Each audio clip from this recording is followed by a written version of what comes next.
आज हम पढ़ेंगे कक्षा 7 की रुचिरा द्वितीय भाग द्वितीय पाठ।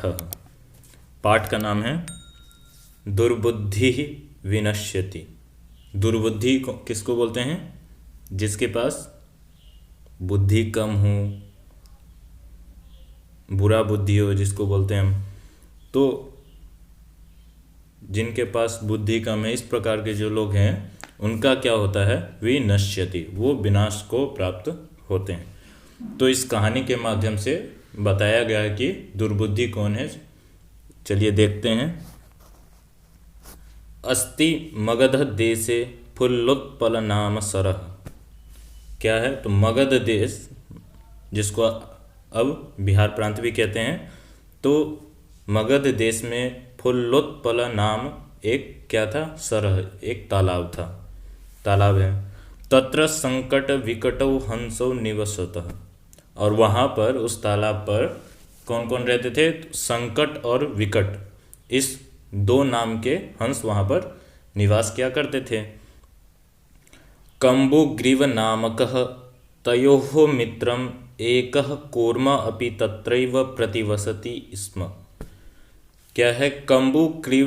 कम्बुग्रीव नाम का एक वहाँ पर एक कछुआ भी रहता था, जो किसका? संकट और विकट, इस दोनों हंस का मित्र हुआ करता था। अथ, उसके बाद देखिए, अब एकदा धीवराह तत्र आगच्छन्। तो ये सभी जो नदी के पास में, सर जिसको तालाब के पास में ये लोग रहते थे, कौन कौन? तो दो हंस, संकट और विकट नाम का, और कछुआ जो उसका दोस्त था कम्बुग्रीव नाम का। एकदा धीवराह तत्र आगच्छन्, और वहाँ पर उस तालाब के निकट पर क्या हुआ? धीवराह बोलते हैं मछुआरे को। तो वहाँ पर कौन आया? मछुआरे बहुत सारे वहाँ पे आए। ते अकथयन, कौन? तो वो जो मछुआरे थे वो कहते हैं, वयम श्वः मत्स्य कूर्मादीन मारयिष्याम। वो कहते हैं कि मैं मछली, मत्स्य बोलते हैं मछली, और कूर्म आदि, कछुओं इत्यादि को मारूंगा। इस प्रकार से कौन कहता है? तो वो मछुआरे कहता है। एतत् श्रुत्वा कूर्मः अवदत्। यह सुनकर जो कछुआ है वो बोलता है, मित्रे किम युवाभ्याम धीवराणम वार्ता श्रुत्वा।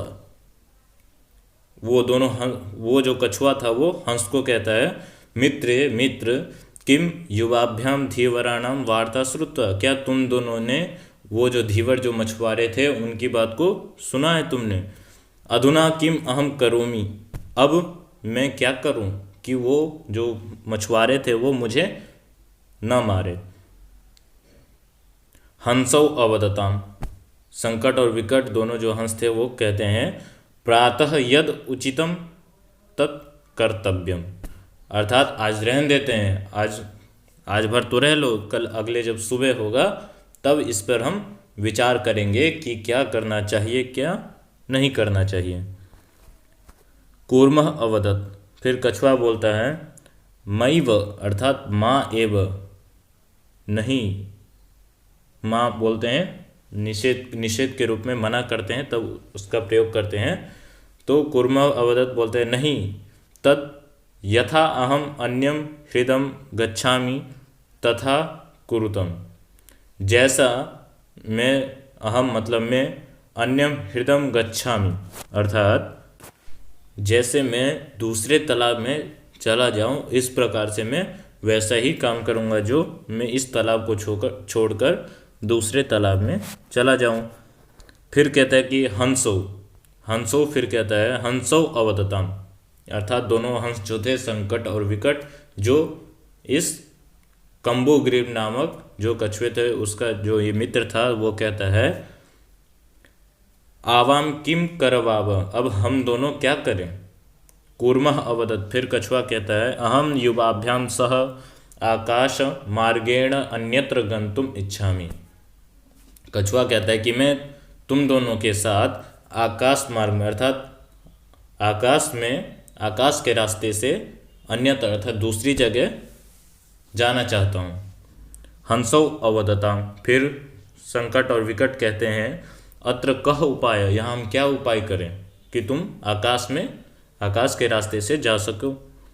कच्छपः वदति, कछुआ कहता है, युवाम काष्ठदंडम एकम चंचुआ धारयत। तुम दोनों क्या करो कि एक लकड़ी लेकर अपने चोंच में उस लकड़ी को दोनों पकड़ लो। अहम काष्ठदंड मध्ये अवलंब्य युवयोः पक्षबलेन सुखेन गमिष्यामि। मैं क्या करूँगा, तुम जो वो चोंच से दोनों डंडे जो पकड़ रखे रहेंगे तो उसमें मैं उसको पकड़ कर और दोनों के पंख जिसको बोलते हैं, उस दोनों के हंस के पंख के बल से मैं सुखपूर्वक जा सकूँगा। हंसो अकथयताम, फिर वो दोनों हंस क्या कहते हैं, संभवती ऐसा उपाय, संभव हो सकते हैं क्या ऐसा उपाय, इस प्रकार से दोनों हंस बोलते हैं। किंतु अत्र एकः अपायो अपि वर्तते, कहते हैं कि ये ठीक है, संभव मान लेते हैं कि ये उपाय ठीक है, पर इसमें एक अपाय मतलब एक दिक्कत, एक कठिनाई भी है। वो क्या है, आवाम नीयमानम त्वाम अवलोक्य जनाः किंचित वदिष्यति एव। आवाम अर्थात हम दोनों जब तुमको लेकर जा रहे होंगे तब कुछ लोग जो नीचे हैं वो तुमको देखकर कुछ न कुछ तो बोलेंगे ही।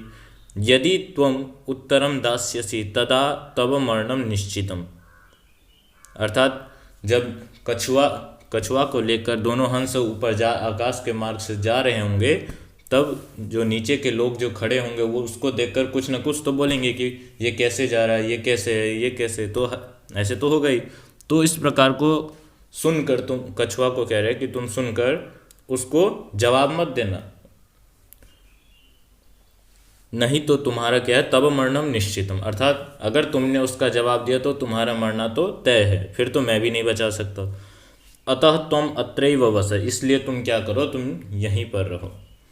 तत् श्रुत्वा क्रुद्धः कूर्मः, इस प्रकार की वार्ता को सुनकर जो कछुआ था वो क्रुद्ध हो गया, गुस्से में आ गया, क्रोध करने लगा। अवदत् किम अहम मूर्ख, क्या मैं मूर्ख हूँ, उत्तरम न दास्यामि, क्या मैं मूर्ख हूँ, मुझे पता नहीं है कि मैं उसको उत्तर नहीं दूंगा। किंचित अपि न वदिष्यामि, मैं कुछ भी नहीं बोलूँगा। अतः अहम यथा वदामि तथा युवाम कुरुत, मैं जैसा कह रहा हूँ तुम वैसा करो। इस प्रकार से कछुआ क्रोध में आकर बोलता है। एवं काष्ठदंडे लंबमानम कूर्मम पौराह अपश्यन, तो इस प्रकार से जब वो लकड़ी को पकड़कर कछुआ जब जा रहा था तब पौराह अपश्यन, कुछ लोग, कुछ पुरुष वहाँ पर उसको देखे। पश्चात अधावन अवदन च, और दौड़ने लगे और बोल रहे हैं, हंहो महद आश्चर्य, ये तो महान आश्चर्य है। हंसाभ्याम सह कूर्मो अपि उद्दीड्यते, कह रहे कि हंस के साथ तो ये कछुआ भी उड़ रहा है। कश्चित वदति, कोई कहता है कि यदि अयम कूर्म कथम अपि निपतति तदा अत्रैव पक्त्वा खादिष्यम, कह रहे कि अगर ये उड़ते उड़ते कहीं गिर गया तो मैं सबसे पहले इसको तुरंत जाकर यहीं पर पकाकर खा जाऊंगा। ऐसे ऐसे भिन्न भिन्न तरीकों से लोग बातें करने लगे। अपरः अवदत्, और दूसरा कहते हैं कि सरस तीरे दग्ध्वा खादिष्यामि, और अन्यत्र फिर दूसरा कहते हैं कि अन्य अकथयत गृहम नीत्वा भक्षयामि, कुछ लोग कहते हैं कि मैं घर ले जाकर खाऊंगा, कुछ कहते हैं कि मैं यहीं पर पका के खा जाऊंगा। तो इस प्रकार से भिन्न भिन्न बातें होने लगी। तेषाम तद्वचनम श्रुत्वा कूर्मः क्रुद्धः जाता, इस प्रकार की वचन को सुनकर वो जो कछुआ था वो क्रुद्ध हो गया, गुस्से में आ गया। मित्राभ्याम दत्तम वचनम विस्मृत्य सह अवदत्, और वो जो उसको वचन दिया था उसने अपने मित्रों को कि मैं वहाँ पे मुंह नहीं खोलूँगा, तो उस चीज़ को भूल कर यूयम भस्म खादत, इस प्रकार से कछुआ ने जवाब दिया कि तुम सब राख खाओ। तत्क्षणम एव कूर्मः दंडात भूमौ पतितः, उसी क्षण क्या हुआ, वो जो कछुआ लटका हुआ था वो नीचे आकर भूमि पर गिर जाता है।